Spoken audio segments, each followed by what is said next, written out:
1 luglio 1998. Santa Maria Capua Vetere. Ore 10 del mattino. L'aria dentro l'aula bunker sa di cemento e di ferro. Un odore che non se ne va, nemmeno d'estate, nemmeno quando fuori il sole spacca l'asfalto del piazzale.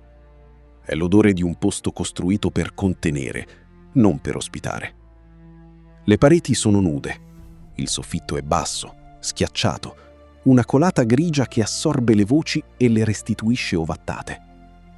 Lungo la parete di sinistra corrono le gabbie, file di sbarre metalliche verniciate, scomparti chiusi, ognuno grande quanto basta per qualche uomo seduto su una panca. Le conoscete, quelle gabbie? Sono le stesse di tutti i grandi processi di mafia italiani, quelle che avete visto nelle fotografie in bianco e nero di Palermo, nei telegiornali di quegli anni. Qui dentro, oggi, sono piene. Si sente il rumore delle scarpe sul pavimento. I carabinieri in alta uniforme ai lati delle gabbie, immobili. Gli avvocati che sistemano le carte sui banchi. Decine di banchi. Una marea di toghe nere che si confonde. I familiari sulle panche del pubblico, dietro un vetro. Qualcuno tossisce. Qualcuno parla a voce bassa. Poi una campanella e il brusio si spegne. La corte entra. Tutti in piedi. E comincia. Il pubblico ministero si alza. Ha davanti un elenco. Comincia a leggere i nomi degli imputati, uno per uno, ad alta voce, perché è così che si apre un dibattimento. Si verifica chi c'è e chi non c'è. Oltre 115 nomi. 115 uomini accusati di far parte della stessa organizzazione. 115 nodi della rete che per 20 anni ha governato la provincia di Caserta, deciso chi lavorava e chi no, chi viveva e chi no, dove finivano i soldi degli appalti e dove finivano i veleni.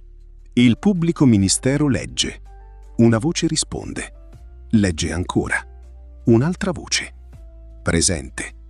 Presente.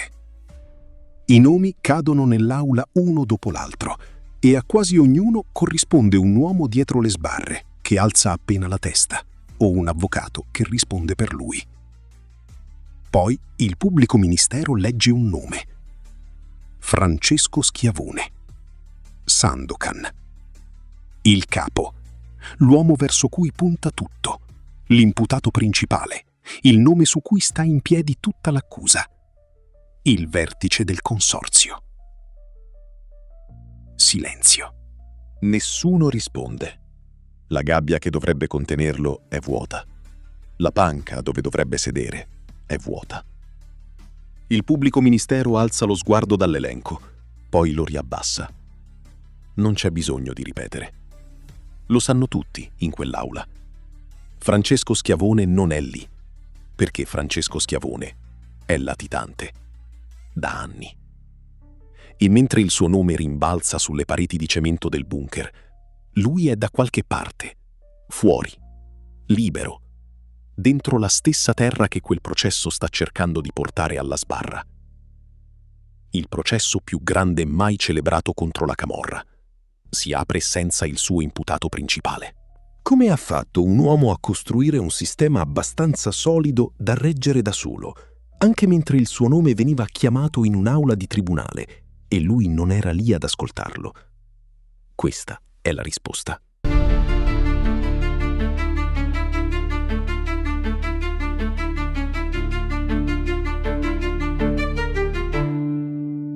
In un archivio del Tribunale di Santa Maria Capua Vetere, oggi, c'è un fascicolo.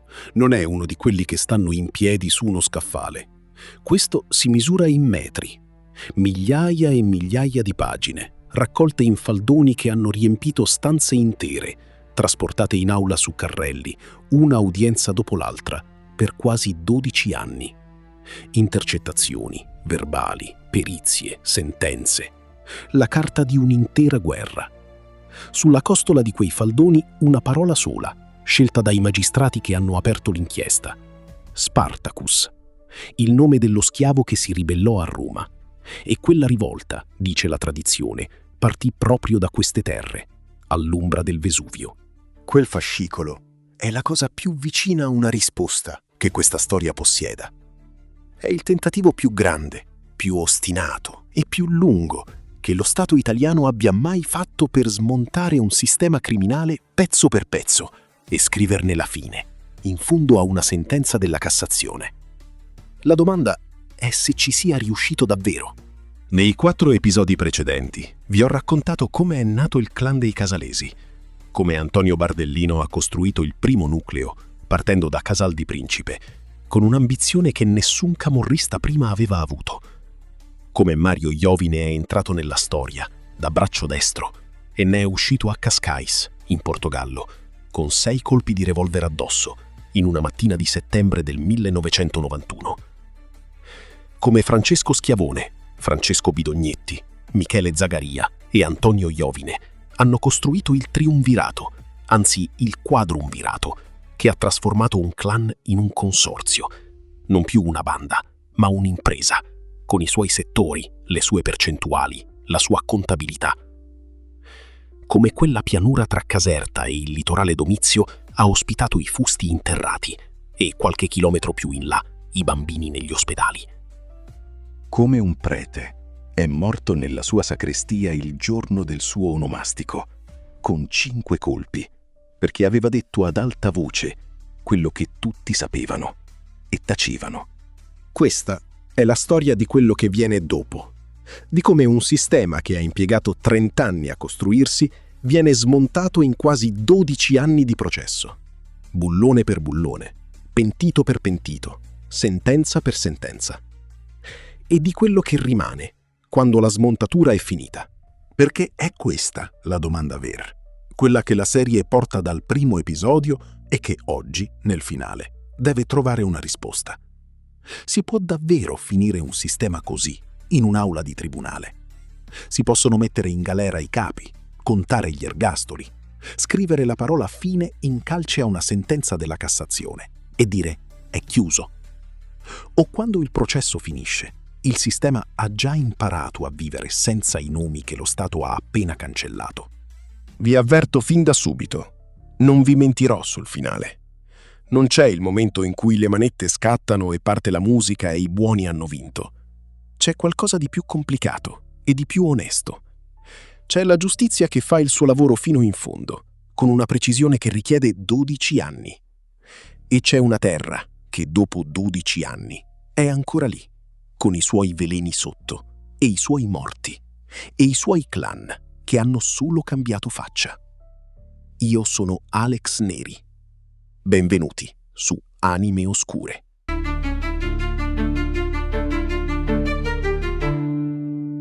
«1993. Un ufficio della Direzione Distrettuale Antimafia di Napoli. La luce al neon, le cartelle accatastate, il rumore di una macchina da scrivere o di una tastiera in una stanza accanto.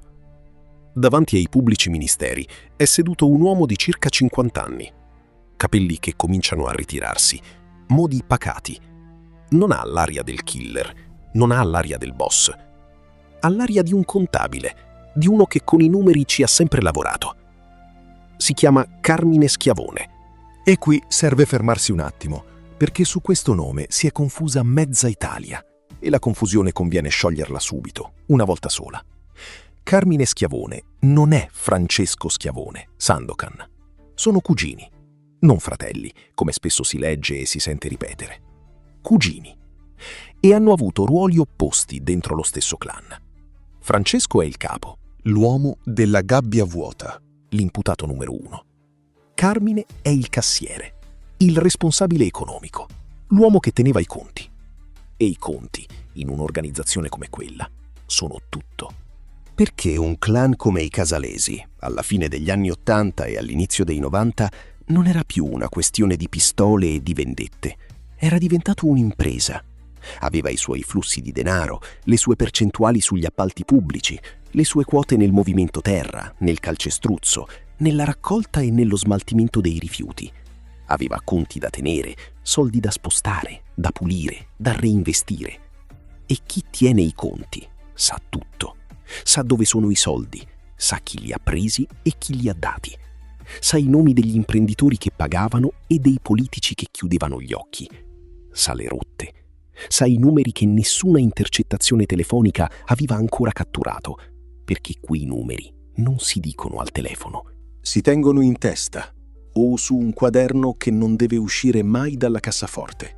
Carmine Schiavone quei numeri li aveva tutti e nel 1993 decide di darli allo Stato. Bisogna capire cosa significa quel gesto in quel momento.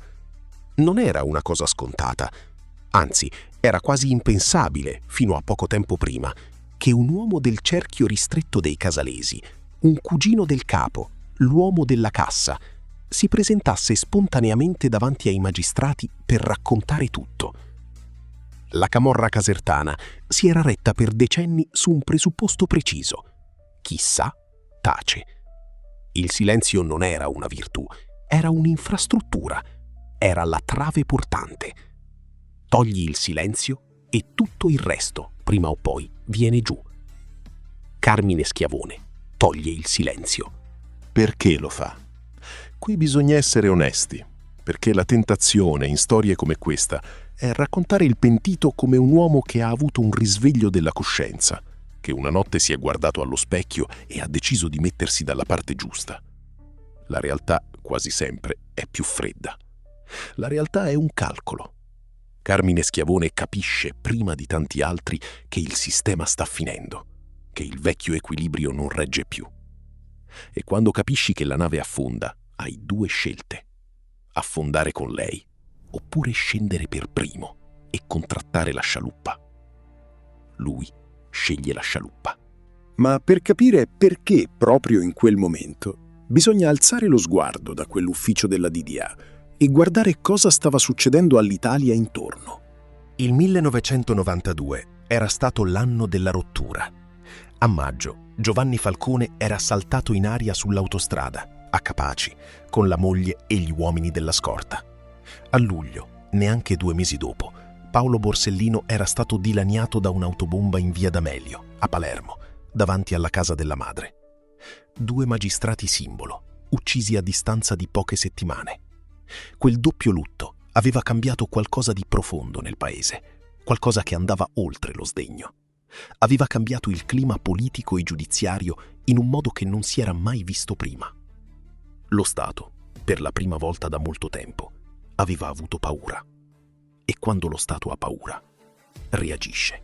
Era stato introdotto il regime del 41 bis, il carcere duro pensato apposta per i mafiosi, per recidere il filo che lega il boss in cella alla sua organizzazione fuori. Erano diventate possibili e protette le grandi collaborazioni di giustizia, in un modo che prima non lo erano mai state davvero. La stagione dei pentiti, che a Palermo aveva già conosciuto Tommaso Buscetta e il maxi processo, si stava aprendo anche al di qua del confine, nella Campania dei clan. Carmine Schiavone respira quell'aria. La legge meglio di altri. Capisce che il muro del silenzio, che sembrava eterno, ha appena mostrato la prima crepa. E capisce che chi parla per primo ha un vantaggio che chi parla per secondo non avrà mai. Si siede davanti ai pubblici ministeri e comincia a parlare. Quello che dice diventa la base di tutto. Non è il racconto di un episodio, di un omicidio, di un appalto. È la mappa, è l'anatomia completa di un'organizzazione. Come è strutturata, chi comanda davvero, come si dividono i settori e le zone, dove finiscono i soldi, come si interrano i rifiuti, quali imprese sono pulite solo in apparenza. Carmine Schiavone consegna allo Stato il disegno tecnico del consorzio e con quel disegno gli investigatori possono finalmente leggere quello che fino a quel momento avevano solo intuito. Le sue dichiarazioni diventano il punto zero. A raccoglierle e a trasformarle in un'inchiesta è il pool della Direzione Distrettuale Antimafia di Napoli. Magistrati come Lucio Di Pietro, Federico Cafiero del Rao, Franco Greco, Carlo Visconti.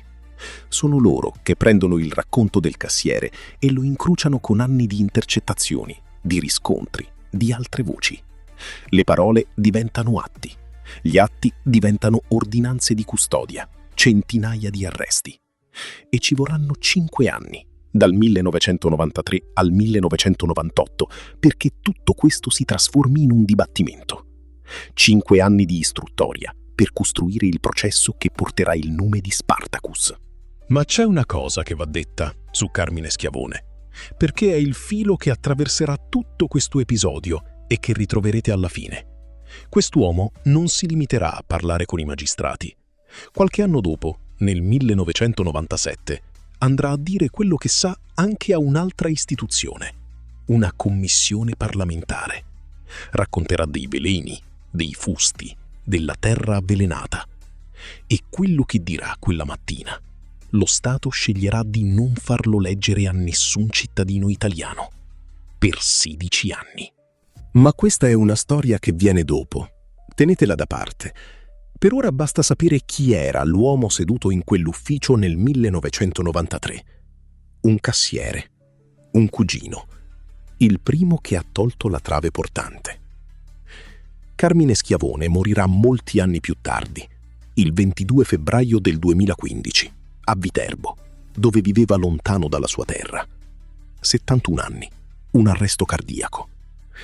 Non vedrà mai bonificata la terra che aveva descritto, ma farà in tempo a vedere una cosa, e quella cosa la racconteremo alla fine. Per ora le sue parole sono lì, agli atti, e quelle parole hanno bisogno di un luogo dove diventare giustizia. Quel luogo è l'aula bunker di Santa Maria Capua Vetere.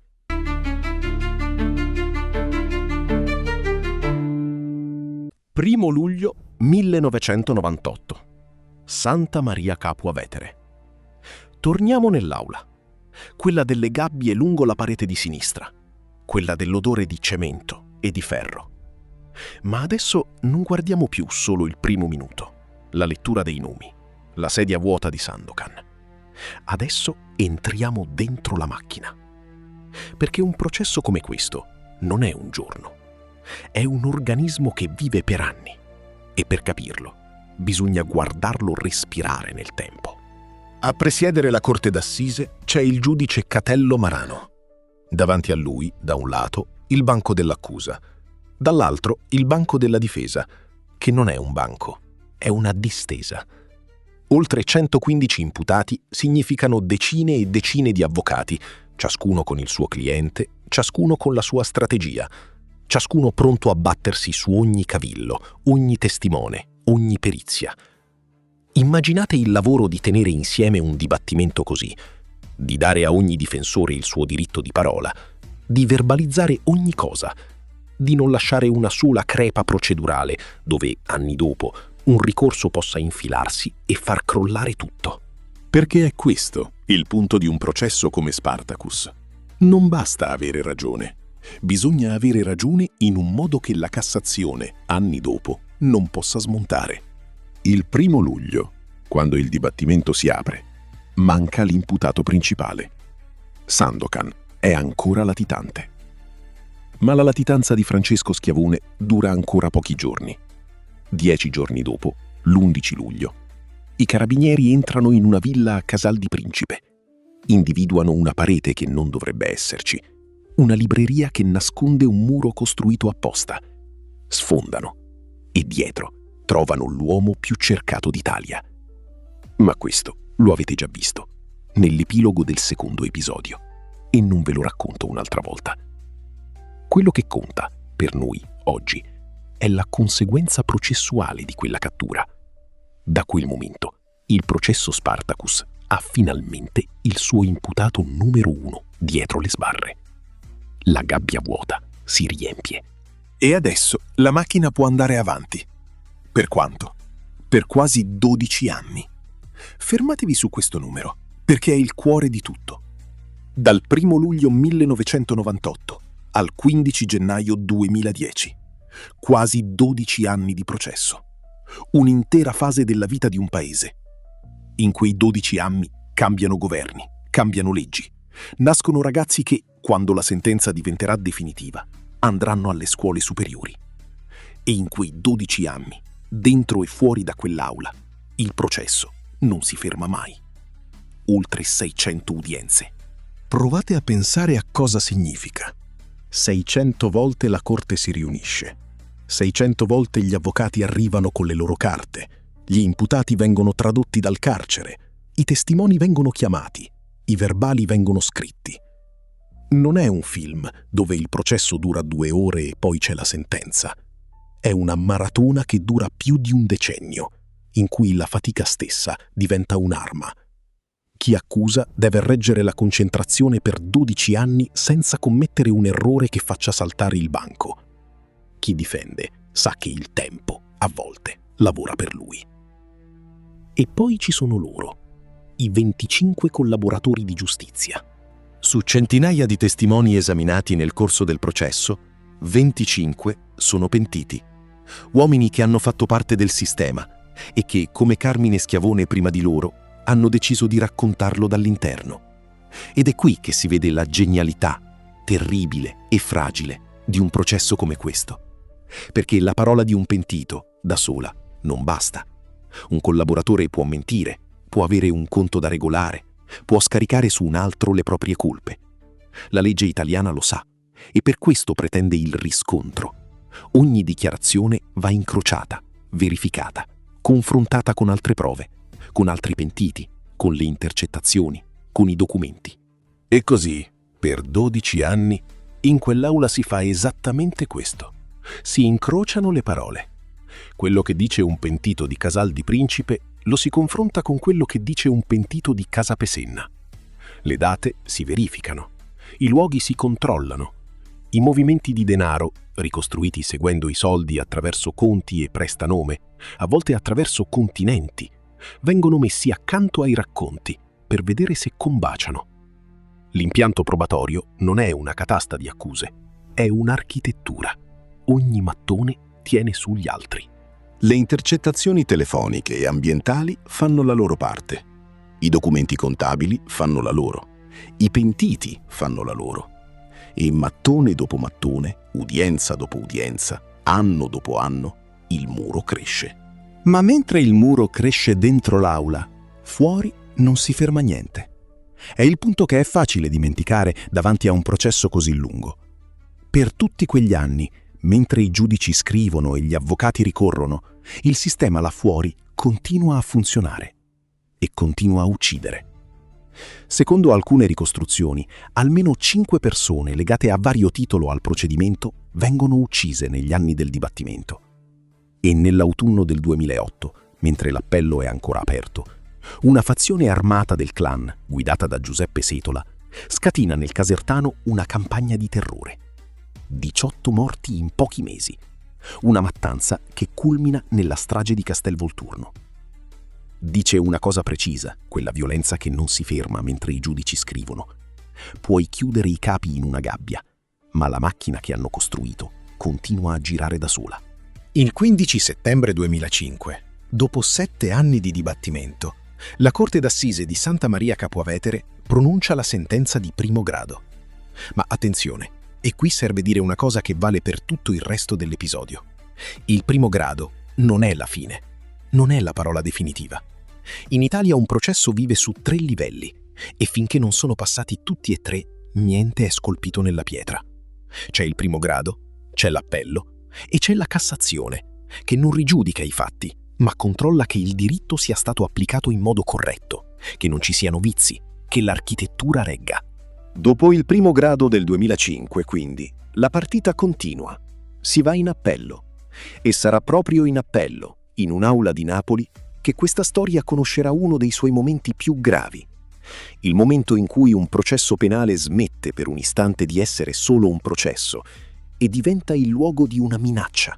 Perché nel marzo del 2008, durante le arringhe difensive dell'appello, davanti alla Corte d'Assise d'Appello di Napoli, uno degli avvocati della difesa si alza in piedi e fa qualcosa che in un'aula di tribunale nessuno si aspetta. Legge un documento che non è un'arringa. E quelle parole, messe a verbale, apriranno un secondo fascicolo giudiziario, che si chiuderà soltanto quasi 20 anni dopo. Ma prima di entrare in quell'aula di Napoli, fermiamoci un secondo. Prima di continuare. Quasi 12 anni. Tanto ci ha messo lo Stato per scrivere nero su bianco quello che su quella terra sapevano già tutti. Se la cosa vi pesa quanto pesa a me, scrivetelo con una parola: Spartacus. Non per l'algoritmo, per non dimenticarlo. Adesso torniamo in quell'aula di Napoli, nel marzo del 2008.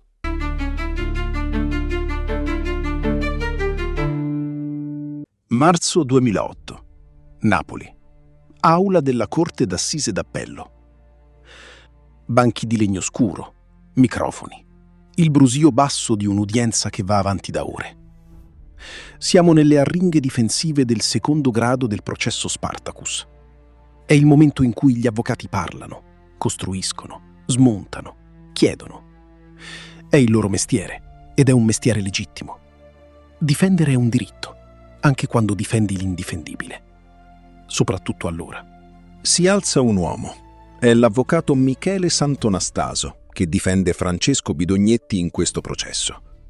Non lo avete mai incontrato nei 4 episodi precedenti, e c'è una ragione.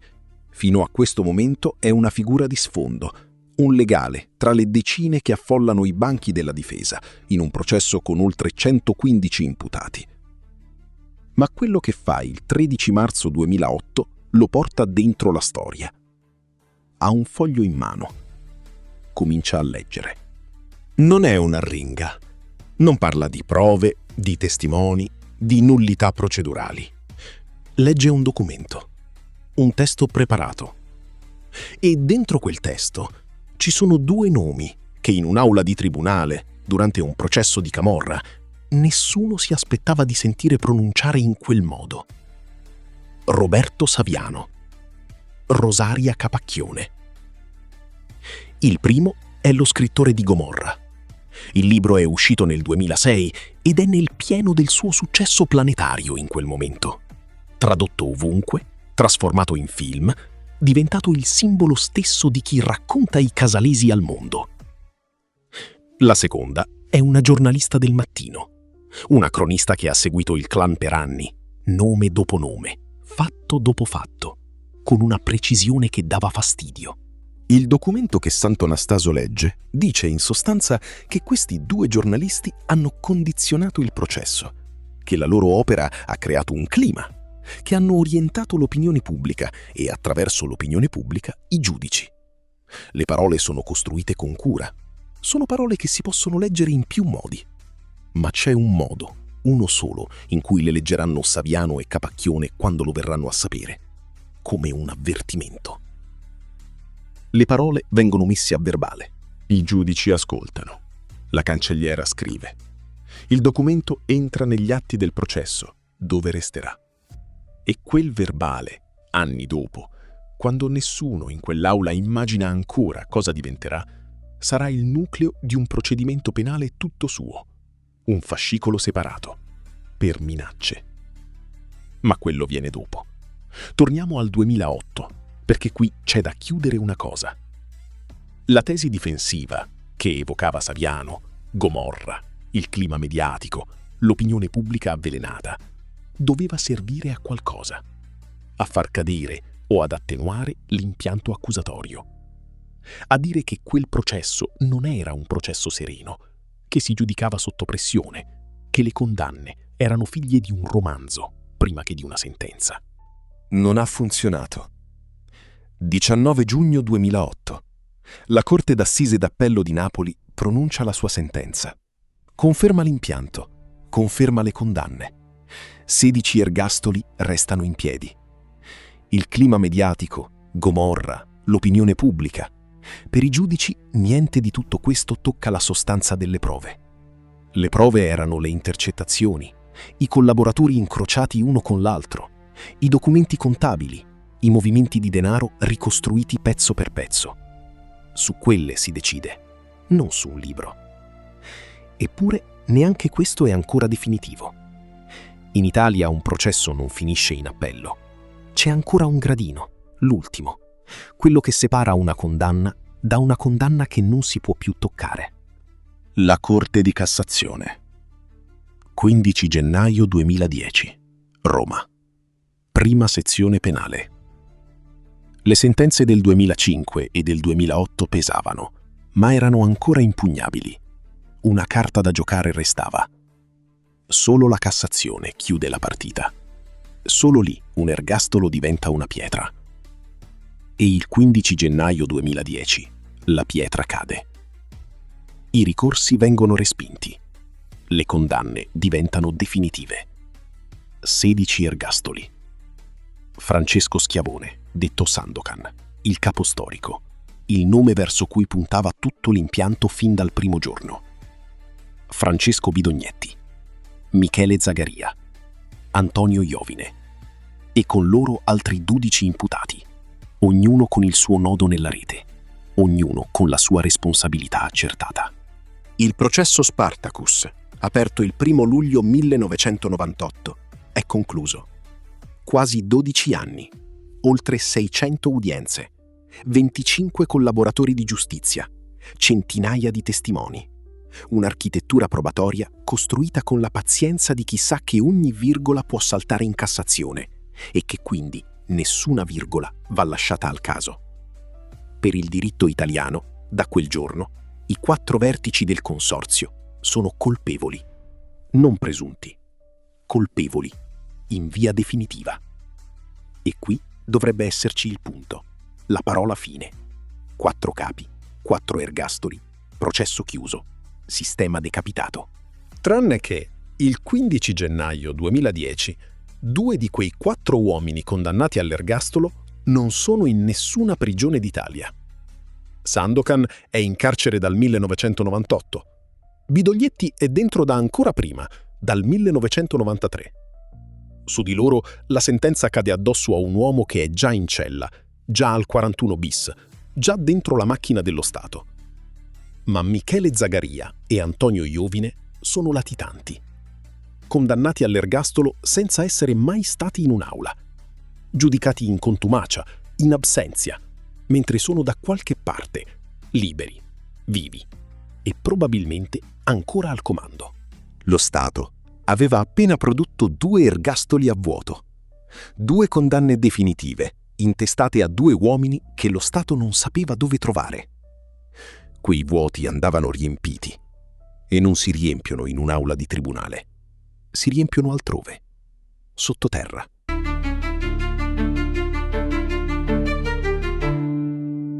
17 novembre 2010. Casal di Principe. Una stradina laterale. Una villetta come tante, in un paese dove le villette tutte uguali sono la grammatica del paesaggio. Mattino. Le forze dell'ordine arrivano. Non c'è folla, non c'è clamore. Non ancora. Dentro c'è Antonio Iovine, detto Oninno, covertice del clan, uno dei 4 nomi del consorzio, latitante dal 1996, 14 anni di fuga, condannato all'ergastolo in absentia da quella Cassazione di gennaio, 10 mesi prima. Le forze dell'ordine entrano, lo trovano. Non oppone resistenza. Niente sparatorie, niente fughe sui tetti, niente Kalashnikov. Un uomo che per 14 anni è stato un fantasma e che quando il fantasma viene smascherato si lascia prendere senza alzare la voce. È quasi sempre così, alla fine. I latitanti veri, quelli bravi, non muoiono sparando. Si arrendono in silenzio, perché hanno passato anni a non farsi notare e l'ultimo gesto è coerente con tutti gli altri. 3 ergastolani su 4 sono ora dentro. Ne manca uno e l'ultimo è il più difficile di tutti. 7 dicembre 2011, Casa Pessenna. Un anno dopo, quasi giorno per giorno. Casa Pessenna è il paese di Michele Zagaria, detto Capastorta. È casa sua nel senso più totale del termine, il territorio dove è nato, dove ha costruito tutto, dove ogni strada, ogni cortile, ogni cantina la conosce uomo per uomo. Zagaria è latitante da 16 anni. 16. Mentre Spartacus si celebrava, mentre i collaboratori parlavano, mentre i giudici scrivevano le sentenze, lui era libero. E non solo libero, al comando. Il clan ha continuato a funzionare per 16 anni, con il suo capo che nessuno riusciva a vedere. A dargli la caccia c'è un magistrato, il pubblico ministero Catello Maresca, della Direzione Distrettuale Antimafia di Napoli dal 2007, sotto scorta dal 2008 per le minacce ricevute. 4 anni di indagini. 4 anni a stringere il cerchio attorno a un uomo che si muoveva nel suo paese come l'acqua si muove nel terreno. Dentro, sotto, dove non lo vedi. Perché Zagaria non si nascondeva in una villetta con una parete murata dietro una libreria. Quello era stato Sandokan nel 1998 e quello l'avete già visto nell'epilogo del secondo episodio. Zagaria aveva fatto un'altra cosa. Aveva costruito qualcosa che gli investigatori, quando finalmente ci entrano, faticano persino a descrivere. Un bunker sotterraneo. 65 metri quadri, 5 metri di profondità. Sottoterra, sotto una casa, sotto il livello in cui la gente normale vive le sue giornate. Per scendere bisognava passare da un pavimento rotante, un meccanismo che girava su se stesso e copriva l'accesso, così che sopra non si vedesse niente. Una stanza, mura, soffitto, e sopra il soffitto un pavimento che ruotava e cancellava la porta. E non basta. Tutto intorno un sistema di citofoni e di monitor collegati a telecamere che sorvegliavano la strada. Un sistema nervoso steso sul paese, fatto di occhi e di campanelli, che diceva a Zagaria chi stava arrivando prima ancora che arrivasse davvero. Il territorio come sentinella, la superficie del mondo normale come anticamera della tana del fantasma. 16 anni dentro un meccanismo del genere. 16 anni a comandare un clan da una stanza sottoterra, con il mondo di sopra che funzionava come allarme. 7 dicembre 2011. Gli uomini di Maresca arrivano al punto. Aprono il pavimento. Scendono. Lo trovano. E anche lui, come Iovine, come Sandokan prima di lui, non oppone resistenza. Un uomo tirato fuori dalla terra, come una radice. Capa storta, l'ultimo dei 4, l'ultimo nome del consorzio ancora libero. Lo prendono. I 4 vertici del clan sono ora tutti in carcere. Sandokan dal 98, Bidognetti dal 93, Iovine dal novembre del 2010, Zagaria dal dicembre del 2011. Il processo Spartacus ha finalmente tutti i suoi imputati principali dietro le sbarre, e non solo sulla carta delle sentenze. Quel bunker di Casa Pessenna, per anni, è rimasto lì, un buco sotto la terra, simbolo di una latitanza durata più di una decade. Lo hanno abbattuto nel 2023, hanno riempito il vuoto, cancellato la stanza, restituito la terra alla terra. Ma c'era un altro vuoto in quegli stessi anni, che non era sottoterra, era dentro un archivio, a Roma, dentro un palazzo del Parlamento. Qualcosa che Carmine Schiavone aveva detto 14 anni prima, davanti a una commissione, e che lo Stato aveva deciso che nessun cittadino italiano potesse leggere. Un verbale chiuso. Prima di continuare, 16 anni di latitanza, con un pavimento che si apriva su un sistema idraulico e telecamere a sorvegliare ogni angolo della strada. Chi sapeva di quel bunker e per quanto tempo? Scrivetelo nei commenti e se siete arrivati fin qui lasciate un visto.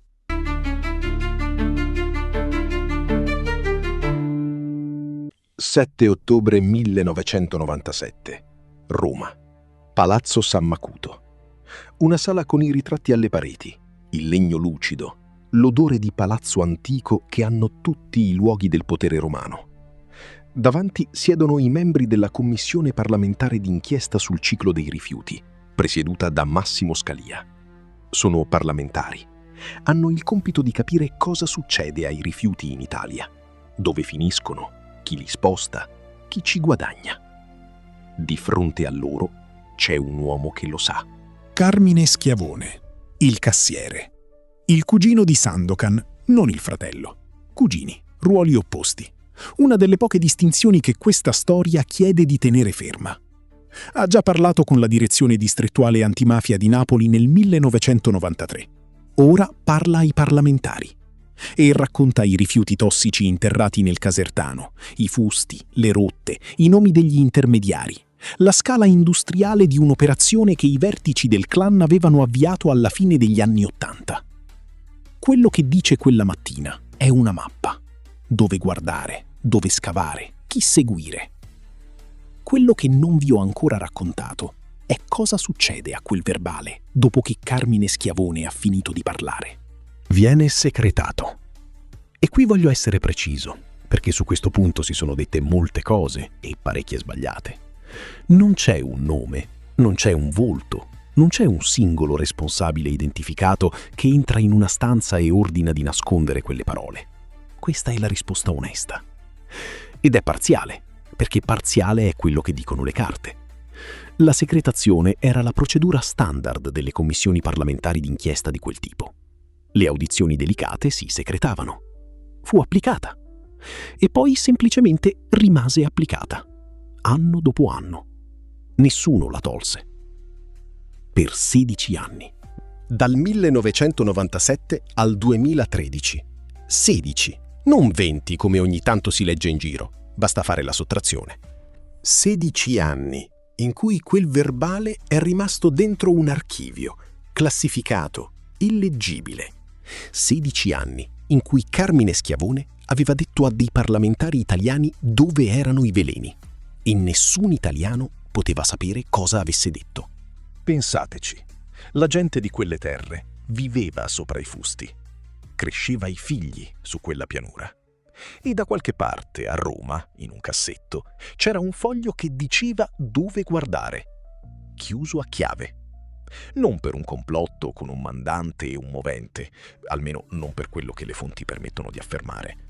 Per inerzia, per una procedura che era diventata silenzio e che nessuno ebbe fretta di rompere. Poi qualcuno la ruppe. Fine ottobre 2013. La Presidente della Camera, Laura Boldrini, su istanza di alcuni parlamentari del Movimento 5 Stelle, ordina la desecretazione. È un atto che non ha precedenti. È la prima volta nella storia della Camera che un documento classificato di una commissione d'inchiesta viene reso pubblico senza che a chiederlo sia l'autorità giudiziaria, non un giudice, non un pubblico ministero. Una decisione politica presa dentro il Parlamento di togliere il sigillo a parole che il Parlamento stesso aveva sigillato 16 anni prima. E l'Italia legge. L'Italia legge finalmente quello che Carmine Schiavone aveva detto nel 1997. Le rotte, i fusti, la scala dell'operazione. Le parole di un uomo che aveva gestito i soldi del clan e che aveva descritto, con la precisione di chi i conti li conosce, come si avvelena una provincia. Era tardi, era tardissimo. 16 anni sono il tempo in cui un bambino nasce, cresce e diventa quasi un adulto. 16 anni sono il tempo in cui i veleni fanno il loro lavoro nel terreno, nell'acqua, nei corpi. La desecretazione non ha dissotterrato un solo fusto, non ha bonificato un metro quadro. Ha fatto una cosa sola. Ha restituito agli italiani una verità che era loro fin dal principio. Ma le verità, anche quando arrivano tardi, contano. Perché finché quel verbale era chiuso, si poteva dire che non si sapeva. Dopo il 2013, no. Dopo chiunque poteva leggere nero su bianco che qualcuno aveva saputo, e aveva saputo nel 97. E in quello stesso 2013, mentre il verbale tornava pubblico, lo Stato colpiva il clan anche dove fa più male, nei soldi. Il 26 settembre di quell'anno, la direzione investigativa antimafia confisca i beni intestati agli eredi di Dante Passarelli. Per le indagini era il riferimento economico del clan dei Casalesi. Arrestato nel 95, morto nel 2004. Un patrimonio che al momento del sequestro era stato stimato attorno ai 700 milioni di euro. Una cifra enorme, da capogiro, che dà la misura di cosa fosse diventato il clan. Non una banda, un'economia. Ma tra il sequestro e la confisca definitiva Ci sono gli anni dei ricorsi, dei contenziosi, dei dissequestri parziali. E quello che alla fine lo Stato riesce davvero a trattenere è quasi sempre molto meno di quello che ha sospettato all'inizio. È la distanza che separa quello che vedi da quello che riesci a prendere. Anche questo è il processo Spartacus. Anche questo è quello che resta e quello che sfugge. Resta una persona in questa storia. L'uomo che ha parlato. 22 febbraio 2015. Viterbo. 2 anni dopo la desecretazione. Carmine Schiavone muore. Arresto cardiaco. 71 anni. Era uscito dal programma di protezione tempo prima. Non viveva più nascosto, non viveva più protetto. Non ha visto la bonifica della terra che aveva descritto. Quella bonifica, in larga parte, non si è ancora vista nemmeno oggi. Non ha visto i fusti tornare alla luce. Non ha visto giustizia per quella pianura, perché quella giustizia, nella misura piena, non è mai arrivata. Ma ha visto una cosa. Ha visto la sua testimonianza tornare pubblica. Ha visto nel 2013 le parole che aveva detto nel 97 uscire dall'archivio ed entrare nelle case, nei giornali, nelle coscienze. Ha visto che quello che aveva detto, alla fine, non era rimasto chiuso per sempre. Non so se gli sia bastato. Non lo posso sapere. Nessuno lo può.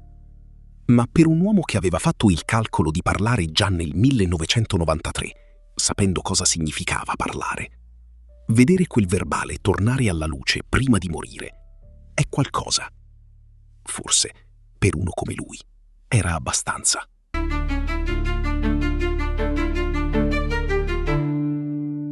29 marzo 2024. Un carcere di massima sicurezza. Una stanza per i colloqui. Un uomo seduto al tavolo.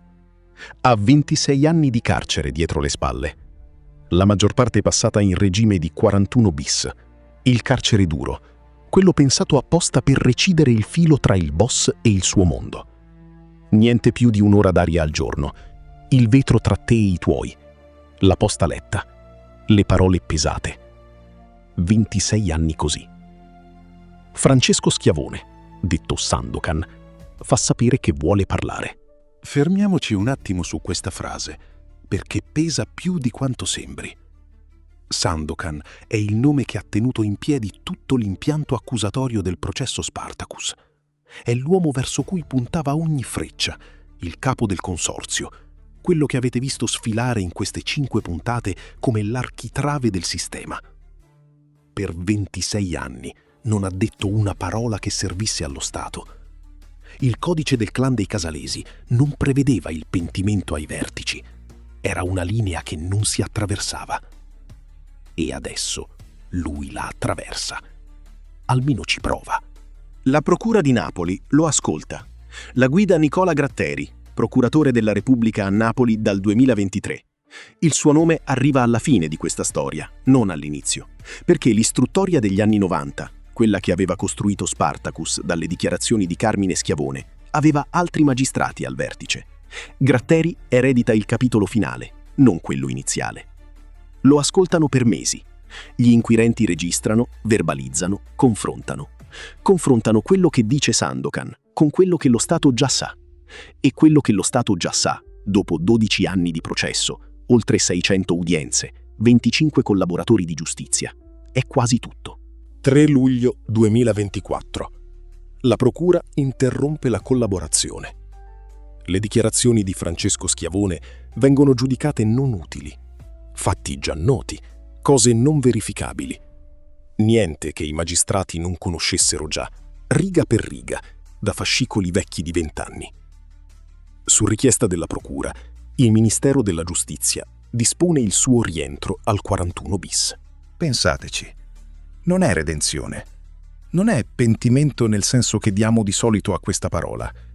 È un uomo che ha passato più di un quarto della sua vita in una cella, che a 70 anni suonati prova a comprare qualcosa con le uniche merci che gli sono rimaste. I ricordi, i nomi, le rotte, e al quale lo Stato risponde: non hai più niente. Hai costruito un impero criminale che ha governato una provincia per 30 anni e alla fine non sai dirci nulla che non sappiamo già su di te. L'uomo che sapeva tutto si scopre davanti ai magistrati. L'uomo che non ha più niente da dire. Mettiamogli accanto un altro volto. Antonio Iovine, detto Onninno, quello catturato nel 2010 nella villetta di Casal di Principe, di cui vi ho parlato poco fa. Non Mario Iovine, il braccio destro di Bardellino finito a Cascais nel 91. Stesso clan, stesso processo, stesso ergastolo definitivo dalla Cassazione del gennaio 2010, stessa identica condanna. Iovine fa la scelta opposta. 22 maggio 2014. 3 anni e mezzo dopo l'arresto, Onninno diventa collaboratore di giustizia. Mentre Sandokan, 10 anni più tardi, busserà alla porta dello Stato per trovarla chiusa, Iovine quella porta l'aveva attraversata, quando le sue parole valevano ancora qualcosa. 2 uomini che hanno costruito lo stesso sistema, ricevuto la stessa pena, e che nel silenzio delle celle hanno preso 2 strade diverse. Uno ha parlato quando serviva, l'altro ha parlato quando non serviva più. C'è poi un filo che è rimasto sospeso per quasi 20 anni e che proprio in questi mesi trova la sua fine. Vi ho raccontato del proclama letto in aula nel 2008, quando l'avvocato Michele Santonastaso, difensore di Francesco Bidognetti, si alzò davanti alla Corte d'Assise d'Appello e mise a verbale quei nomi: Roberto Saviano, Rosaria Capacchione. Quelle parole hanno aperto un procedimento penale tutto loro, un procedimento per minacce. E quel procedimento ha camminato lentissimo, di grado in grado, per oltre 15 anni. Primo grado, Tribunale di Roma, 24 maggio 2021. Secondo grado, Corte d'Appello di Roma, 14 luglio 2025. Definitivo, Corte di Cassazione, 20 marzo 2026. 1 anno e 6 mesi a Francesco Bidognetti. 1 anno e 2 mesi all'avvocato Michele Santonastaso. Devo dirvi una cosa, qui, a voi che seguite questa serie dall'inizio. Quando vi ho raccontato di Bidognetti e delle minacce a Saviano nell'episodio precedente, quella condanna non era ancora definitiva. Lo è diventata adesso. Da quando vi ho raccontato questa storia, la Cassazione ha pronunciato la parola definitiva. L'ultimo procedimento giudiziario collegato al processo Spartacus diventa irrevocabile quasi 30 anni dopo l'apertura di quel dibattimento nell'aula bunker. 30 anni perché lo Stato mettesse l'ultimo timbro. Resta un'ultima domanda. La porta alla community da quando questa serie è cominciata. La porto io stesso da 5 episodi, perché è il buco nero attorno a cui ruota tutto il resto. Che fine ha fatto Antonio Bardellino? L'uomo che ha fondato tutto, quello da cui è partita la prima cellula, prima del consorzio, prima del triumvirato, prima dei fusti interrati e del prete morto in sacrestia. L'uomo senza il quale niente di tutto questo sarebbe esistito. 26 maggio 1988. Bucios, Brasile. La versione più accreditata tra i collaboratori di giustizia e nelle indagini dice che Antonio Bardellino è stato ucciso quel giorno, in quel luogo, per mano di Mario Iovine.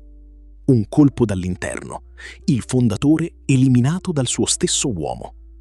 Questa è la ricostruzione su cui convergono i pentiti e gli atti. Ma il corpo non è mai stato trovato. Nessuna sentenza certifica la morte di Bardellino in modo giuridicamente definitivo. E nel 1993, quando i magistrati interrogarono Tommaso Buscetta, l'uomo che aveva aperto la strada a tutte le collaborazioni, lui fece una domanda invece di dare una risposta. Chi ha detto che Bardellino è morto? Il dubbio non si chiude, perché non esiste la prova che lo chiuderebbe. Non c'è un cadavere, non c'è una sentenza. C'è una versione probabile, raccontata da chi c'era intorno. E c'è il silenzio di una spiaggia brasiliana che non restituisce niente da verificare. Questa è la risposta più onesta che questa storia consente. Non la verità giudiziaria, la verità probabile e accanto il vuoto che nessuno ha mai riempito. E attorno a quel vuoto, negli anni, sono cresciute le voci, C'è chi giura di averlo visto vivo, lontano dall'Italia, vecchio, a godersi i soldi di un impero costruito col sangue. Sono voci, non prove. Il vuoto le alimenta proprio perché è vuoto. Ma dicono una cosa vera. Di Bardellino nessuno si è mai accontentato di una morte senza corpo. L'uomo che avrebbe potuto rispondere è scomparso in un modo che non lascia tracce.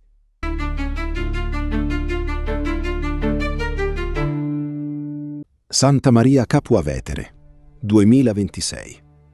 Il Palazzo di Giustizia è ancora lì.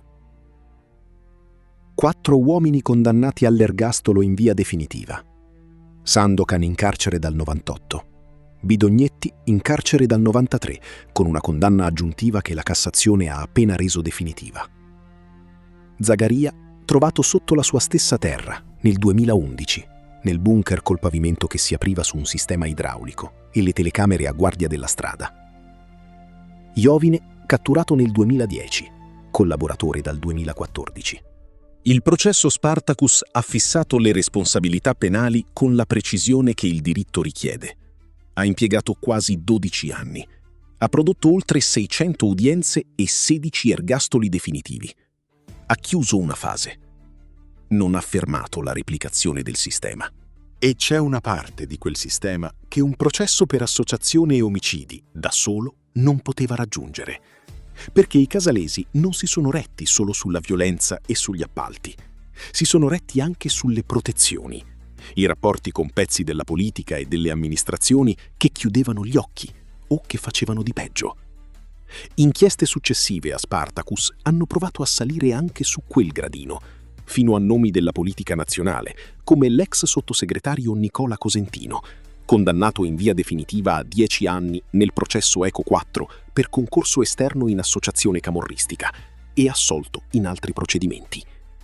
Esiti diversi, caso per caso, come deve essere quando a decidere sono i tribunali.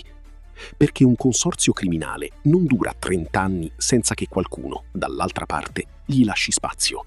Le relazioni semestrali della Direzione Investigativa Antimafia documentano ancora, nella provincia di Caserta, strutture economiche che replicano la logica del consorzio, con nomi nuovi, con volti che non sono ancora sui manifesti dei latitanti. La Terra dei Fuochi esiste ancora. I siti contaminati sono centinaia. Le bonifiche procedono con fondi insufficienti, su una scala che non corrisponde alla scala con cui il problema è stato prodotto. 30 anni a riempire la terra di veleni e poi briciole per tirarli fuori. Lo studio Sentieri dell'Istituto Superiore di Sanità continua ad aggiornarsi. I numeri non mostrano il miglioramento che ci si aspetterebbe se il problema fosse stato affrontato con la stessa ampiezza con cui è stato creato. E allora il silenzio ha vinto. No, il silenzio non ha vinto. Non ha vinto perché c'è sempre stato qualcuno che non ha taciuto. Un cassiere che ha scelto di parlare nel 93, sapendo cosa significava tradire il sangue. I magistrati che hanno impiegato quasi 12 anni a costruire qualcosa che la Cassazione non potesse smontare, virgola dopo virgola. La Presidente della Camera che nel 2013 ha aperto un verbale chiuso da 16 anni e per la prima volta nella storia ha lasciato che un paese leggesse quello che era stato deciso di non fargli leggere. Un testimone davanti a una commissione parlamentare che ha detto quello che sapeva, anche sapendo che nessuno lo avrebbe ascoltato subito. Carmine Schiavone non ha visto bonificare la terra che aveva descritto. È morto a Viterbo nel 2015, 71 anni, un arresto cardiaco. Ha fatto in tempo a vedere la sua testimonianza tornare pubblica. Forse, per uno come lui, era abbastanza. Il sistema esiste ancora. Ha cambiato faccia. Ha trovato nuove mani. Ha lasciato che i vecchi capi invecchiassero nelle celle, mentre la logica sopravviveva ai nomi. I boss sono diventati uomini anziani dietro un vetro e il consorzio è diventato qualcos'altro.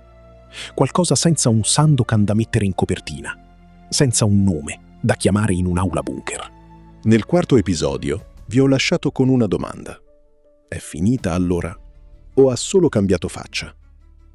Questa è la risposta. Ha cambiato faccia. Le persone si possono arrestare, si possono condannare, si possono chiudere al 41 bis fino alla morte.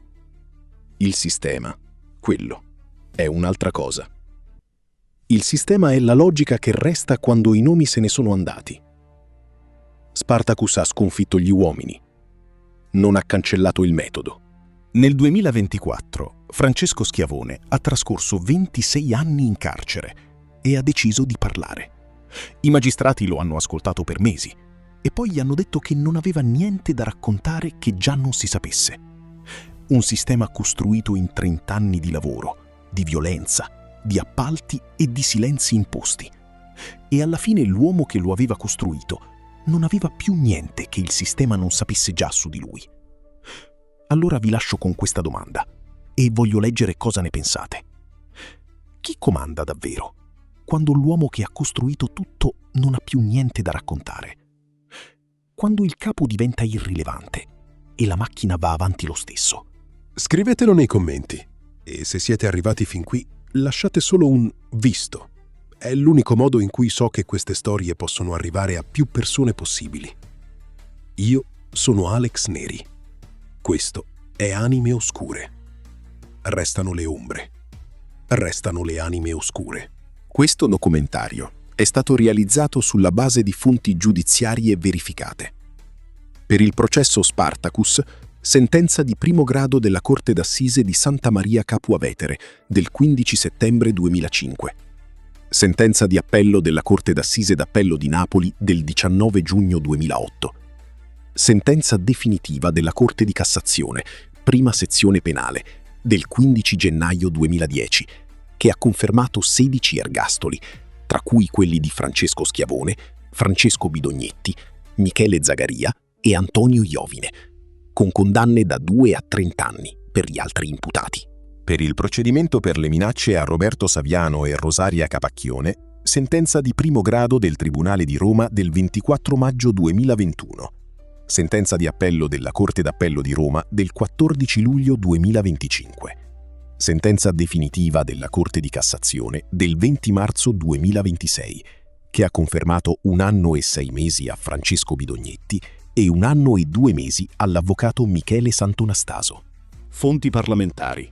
Verbale dell'audizione di Carmine Schiavone del 7 ottobre 1997, dinanzi alla Commissione parlamentare d'inchiesta sul ciclo dei rifiuti, desecretato per decisione della Presidente della Camera Laura Boldrini nell'ottobre 2013, disponibile su storia.camera.it. Relazioni semestrali della Direzione Investigativa Antimafia, relative ai periodi citati. La sorte di Antonio Bardellino non è accertata in via definitiva da nessuna sentenza. Il corpo non è mai stato trovato. Ogni riferimento alla sua morte è presentato come versione accreditata dai collaboratori di giustizia e non come fatto giudizialmente certificato. Ai sensi dell'articolo 27 della Costituzione della Repubblica Italiana, ogni persona citata è da ritenersi innocente fino a sentenza definitiva di condanna. Tutte le vittime di questa storia, dirette e indirette, sono trattate con il rispetto e la dignità che meritano. Questo contenuto si oppone a ogni forma di violenza e criminalità organizzata e ha finalità esclusivamente documentaristica e di memoria civile.